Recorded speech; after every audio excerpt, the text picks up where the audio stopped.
warahmatullahi wabarakatuh. Halo semua, selamat pagi, siang, sore, dan malam.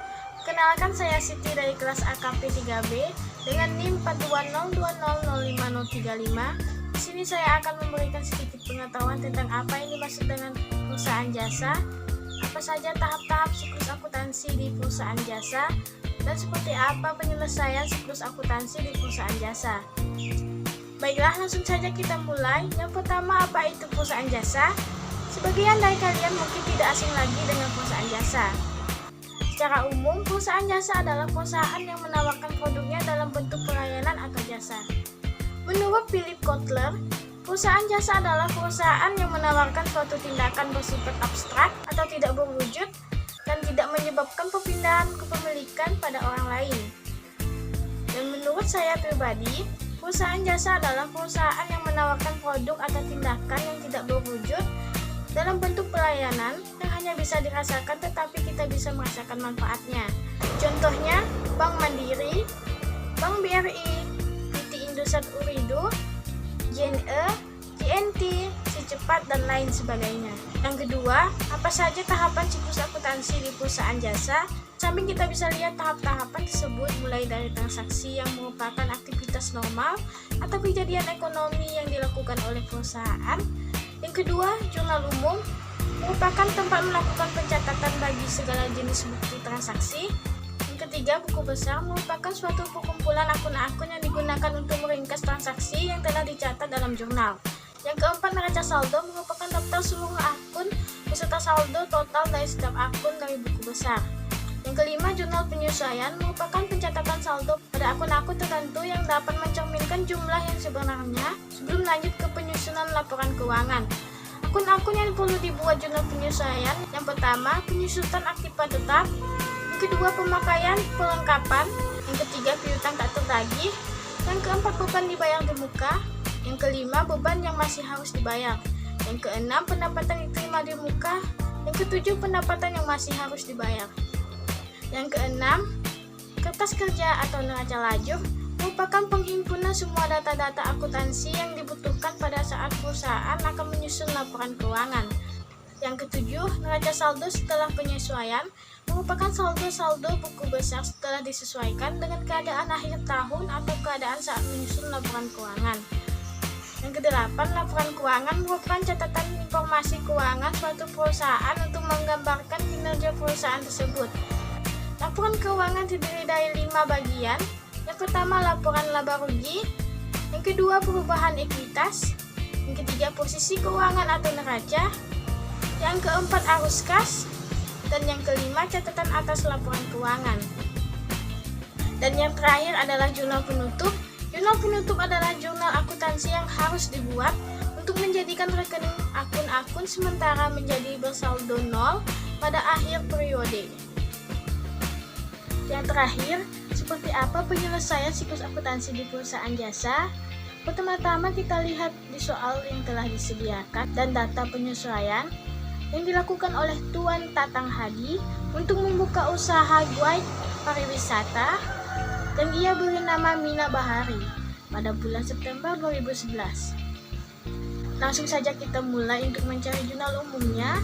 Pada transaksi yang pertama, pada tanggal 1 September Mina Bahari menerima modal berupa kas sebanyak 20.890.000 dan peralatan sebesar 34.810.000. Jadi, di jurnal umum nomor 1 pada tanggal 1 September kas didebit sebesar 20.890.000, peralatan didebit sebesar 34.810.000 dan modal dikredit sebesar 55.700.000 dengan keterangan setoran modal awal. Transaksi kedua, pada tanggal 4 Desember membeli peralatan secara kredit sebesar 3.050.000. Di jurnal umum nomor 2 pada tanggal 4 September, peralatan didebit sebesar 3.050.000 dan utang usaha dikredit sebesar 3.050.000 dengan keterangan pembelian peralatan kredit. Transaksi ketiga, pada tanggal 5 September membeli bahan habis pakai secara tunai sebesar 1.820.000. Di jurnal umum nomor 3 tanggal 5 September, bahan habis pakai di debit sebesar 1.820.000. dan kas di kredit sebesar 1.820.000 dengan keterangan pembelian bahan habis pakai. Transaksi keempat, pada tanggal 10 September menerima pendapatan atas jasa yang diberikan sebesar 20 juta. Di jurnal umum nomor 4 10 September, kas di debit sebesar 20 juta dan pendapatan jasa di kredit sebesar 20 juta dengan keterangan terima pendapatan jasa guide. Transaksi kelima, pada tanggal 11 September membayar sewa bulan September 2011 sebesar 13.750.000. Di jurnal umum nomor 5 11 September, beban sewa di debit sebesar 13.750.000 dan kas di kredit sebesar 13.750.000 dengan keterangan beban sewa bulan September 2011. Transaksi ke-6, pada tanggal 14 September membayar beban utilitas sebesar 10.050.000. Di jurnal umum nomor 6 pada September, beban utilitas di debit sebesar 10.050.000 dan kas di kredit sebesar 10.050.000 dengan keterangan membayar beban utilitas.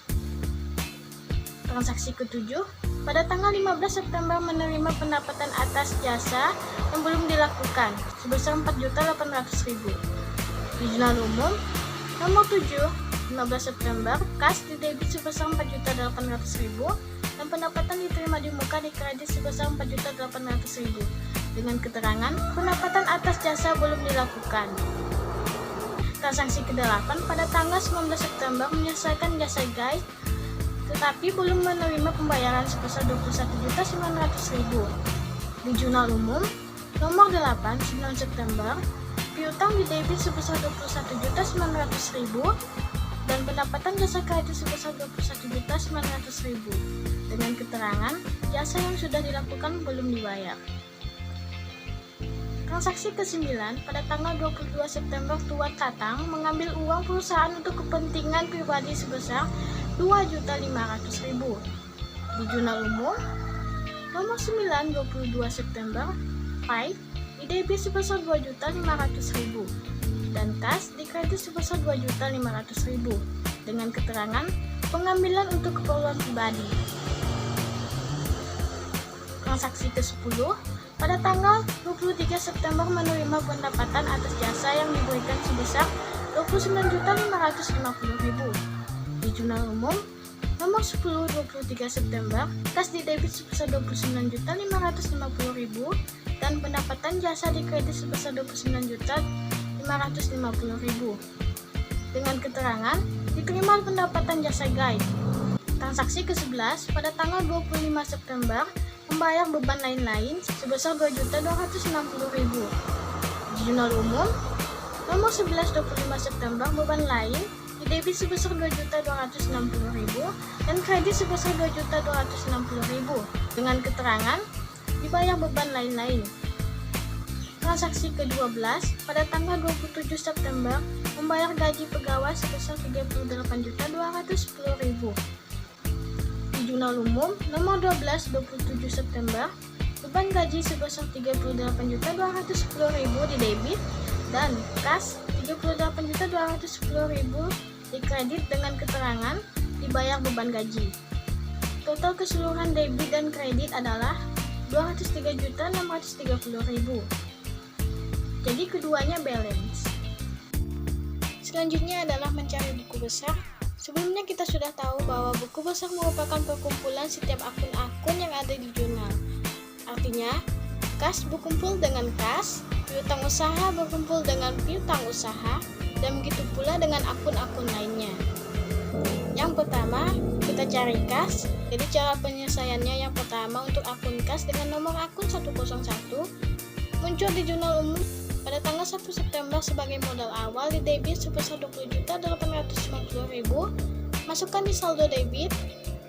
Muncul lagi pada tanggal 3 September sebagai bahan habis pakai di kredit sebesar 1.820.000.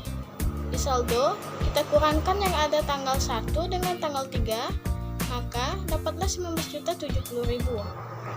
Muncul lagi pada tanggal 10 September sebagai pendapatan jasa di debit sebesar 20 juta. Masukkan di saldo debit, kita tambahkan maka dapatlah 39.070.000. Muncul lagi pada tanggal 11 September sebagai beban sewa di kredit sebesar 13.750.000. Kita kurangkan maka dapatlah 25.280.000. Muncul lagi pada tanggal 14 September sebagai beban utilitas di kredit sebesar 10.050.000. Maka kita kurangkan dan dapatlah 15.230.000. Muncul lagi pada tanggal 15 September sebagai pendapatan jasa di debit sebesar 4.800.000. Kita tambahkan maka dapatlah 20.030.000. Muncul lagi pada tanggal 22 September sebagai pride di kredit sebesar 2.500.000.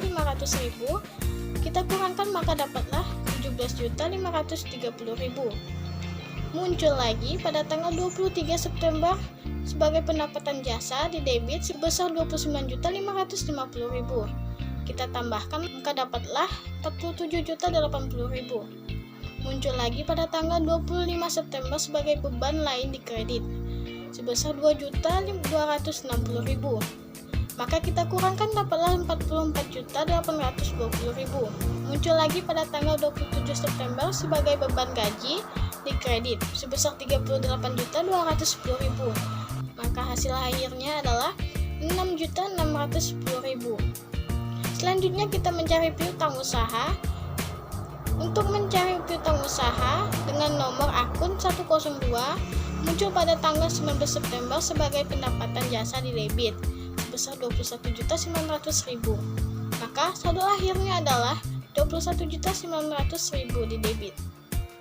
Selanjutnya adalah bahan habis pakai. Dengan nomor akun 103 muncul pada tanggal 5 September sebagai pembelian di debit sebesar 1.820.000, maka saldo akhirnya adalah 1.820.000 di debit. Selanjutnya adalah peralatan. Untuk mencari peralatan dengan nomor akun 104 muncul pada tanggal 1 September sebagai modal awal di debit sebesar 34.810.000. Saldonya di debit sebesar 34.810.000. Muncul lagi pada tanggal 4 September sebagai pembelian di debit sebesar 3.050.000 dan dapatlah 37.860.000. Selanjutnya untuk akun utang usaha dengan nomor akun 201 muncul pada tanggal 4 September sebagai pembelian peralatan di kredit sebesar 3.050.000. Maka saldo akhirnya adalah 3.050.000 di kredit. Selanjutnya untuk akun pendapatan diterima di muka dengan nomor akun 202 muncul pada tanggal 15 September sebagai pendapatan jasa di kredit sebesar 4.800.000. Maka saldo akhirnya di kredit sebesar 4.800.000. Selanjutnya untuk akun modal dengan nomor akun 301 pada tanggal 1 September sebagai modal awal di kredit sebesar 55.700.000, maka saldo akhirnya adalah 55.700.000 di kredit. Selanjutnya untuk akun Prime nomor akun 302 yang muncul pada tanggal 22 September sebagai part di debit sebesar 2.500.000, maka saldo akhirnya adalah 2.500.000 di debit. Selanjutnya untuk akun pendapatan jasa dengan nomor akun 401 muncul pada tanggal 10 September sebagai pendapatan jasa di kredit sebesar 20 juta, di saldo sebesar 20 juta di kredit. Muncul lagi pada tanggal 19 September sebagai pendapatan jasa di kredit sebesar 21.900.000. Kita jumlahkan maka dapatlah 41.900.000 di kredit. Muncul lagi pada tanggal 23 September sebagai pendapatan jasa sebesar 29.550.000. Kita jumlahkan maka dapatlah saldo akhirnya adalah 71.450.000 di kredit. Selanjutnya untuk akun beban sewa dengan nomor akun 501 muncul pada tanggal 11 September sebagai beban sewa September di debit sebesar 13.790.000, maka saldo akhirnya adalah 13.790.000 di debit.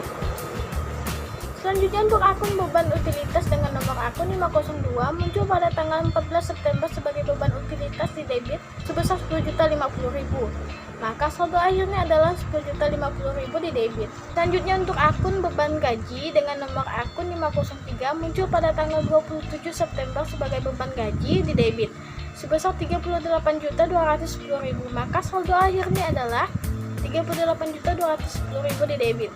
Yang terakhir untuk akun beban lain-lain dengan nomor akun 504 muncul pada tanggal 25 September sebagai beban lain di debit sebesar 2.260.000, maka saldo akhirnya adalah 2.260.000 di debit. Selanjutnya adalah neraca saldo sebelum penyesuaian. Untuk mencari neraca saldo sebelum penyesuaian, kita hanya memasukkan saldo akhir yang ada di buku besar ke dalam neraca saldo sebelum penyesuaian.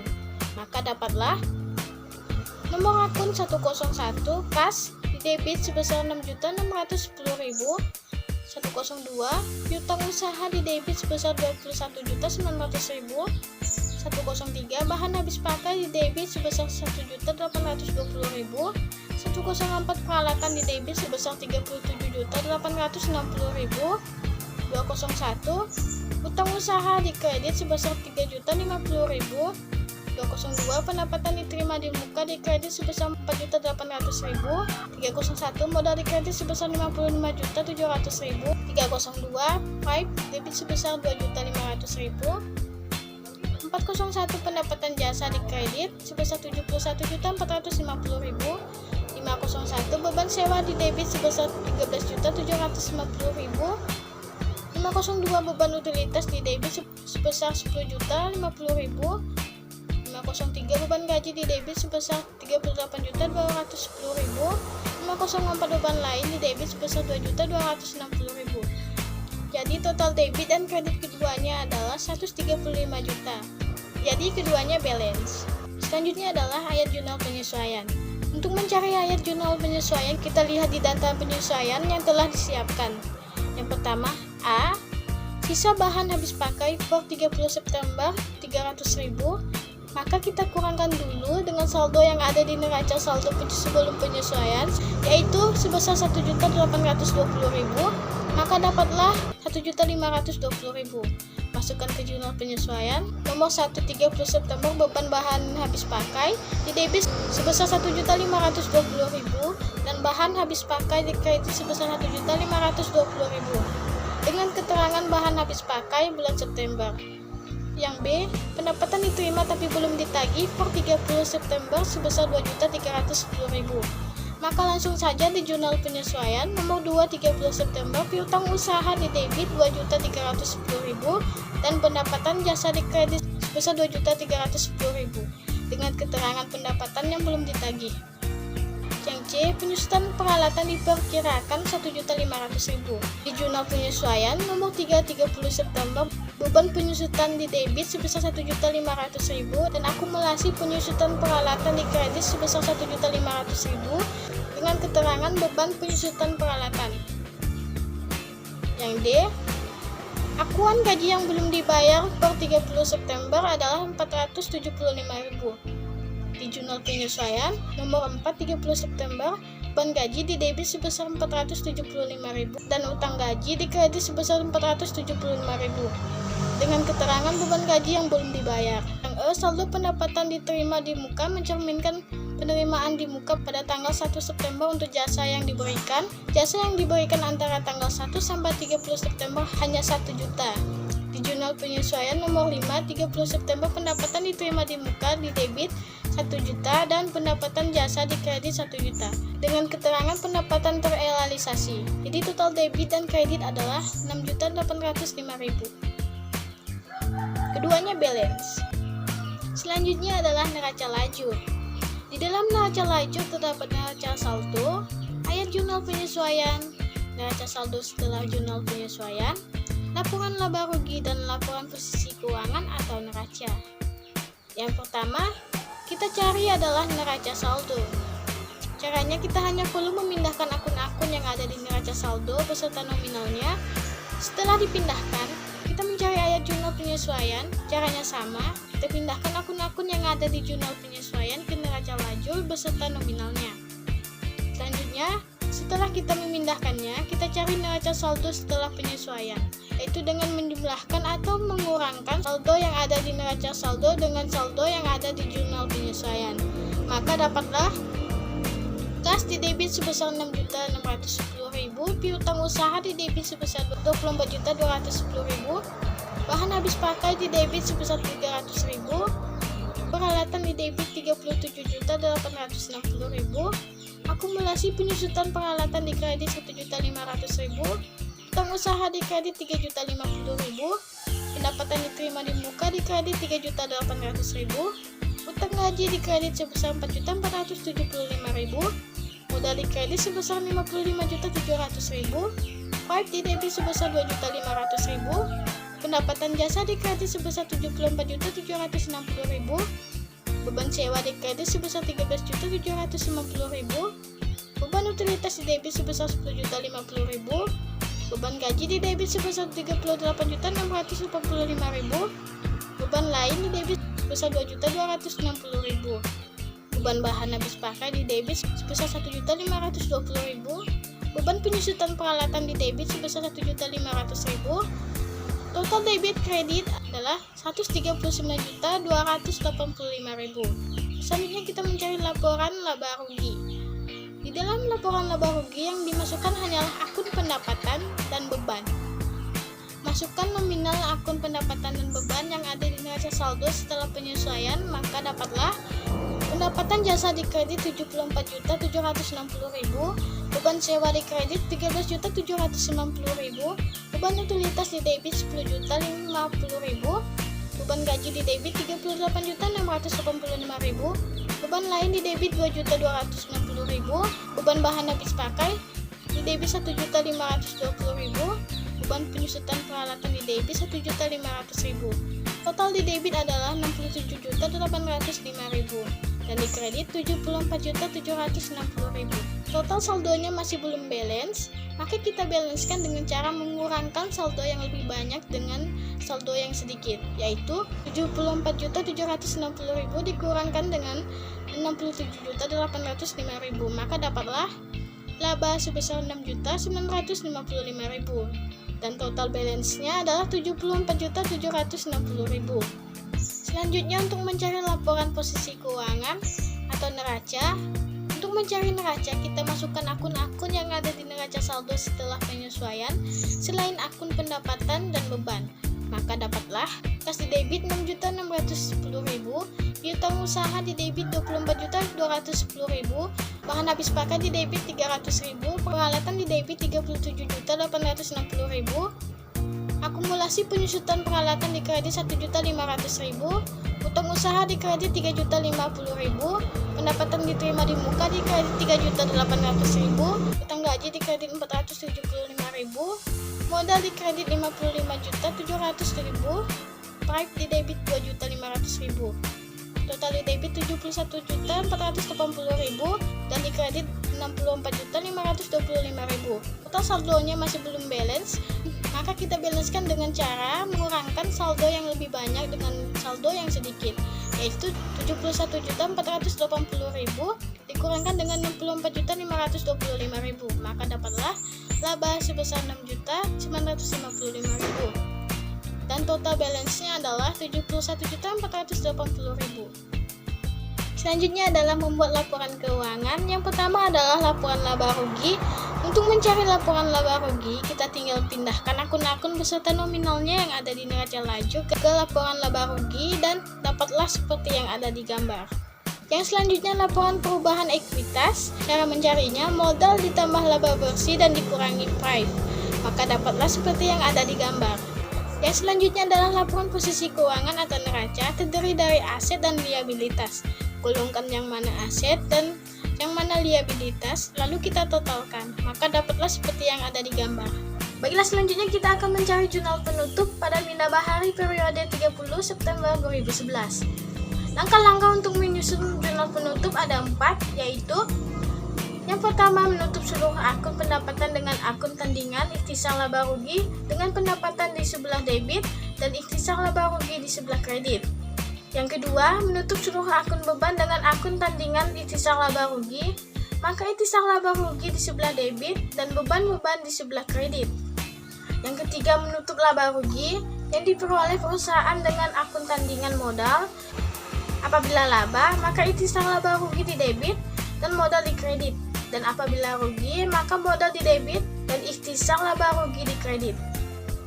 Yang keempat yaitu menutup akun Pipe dengan akun tandingan yaitu modal, maka modal di debit dan Pipe di kredit.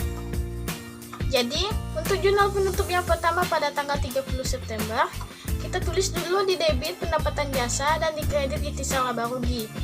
Sekarang, Kita cari angkanya di kertas kerja atau neraca lajur. Pada kolom laba rugi, kita lihat pendapatan jasa di sana sebesar 74.760.000. Kita masukkan di debit dan di sebelah kreditnya juga 74.760.000. Dengan keterangan menutup akun pendapatan. Selanjutnya kita akan menutup akun yang kedua, yaitu akun beban dengan istisar laba rugi di sebelah debit dan beban-beban di sebelah kredit. Kembali lagi kita lihat di kolom laba rugi pada kertas kerja. Untuk mencari angka istisar laba rugi, kita lihat di total seluruh beban. Kita masukkan total seluruh beban di debit sebesar 67.850.000 dan di sebelah kredit adalah nominal di akun masing-masing beban. Yang pertama ada beban sewa 13.750.000, beban gaji 10.050.000, beban lain-lain 38.685.000, beban bahan habis pakai 2.260.000, dan beban penyusutan peralatan 1.500.000. Dengan keterangan menutup akun beban. Selanjutnya kita akan menutup akun yang ketiga, yaitu menutup laba rugi. Kita tentukan dulu apakah perusahaan tersebut memperoleh laba atau rugi. Dengan cara melihatnya di kertas kerja, ternyata Mina Bahari mendapatkan laba sebesar 6.955.000, maka istisar laba rugi di debit 6.955.000 dan modal di kredit 6.955.000. Dengan keterangan menutup akun istisar laba rugi. Selanjutnya kita akan menutup akun yang terakhir, yaitu akun private dengan modal di debit dan private di kredit. Untuk mengetahui jumlahnya, kita lihat di kertas kerja pada kolom neraca. Kita cek private-nya, yakni sebesar 2.500.000. Maka modal di debit sebesar 2.500.000 dan private di kredit juga 2.500.000. Baiklah, sekian dari video saya. Wassalamualaikum warahmatullahi wabarakatuh. See you again.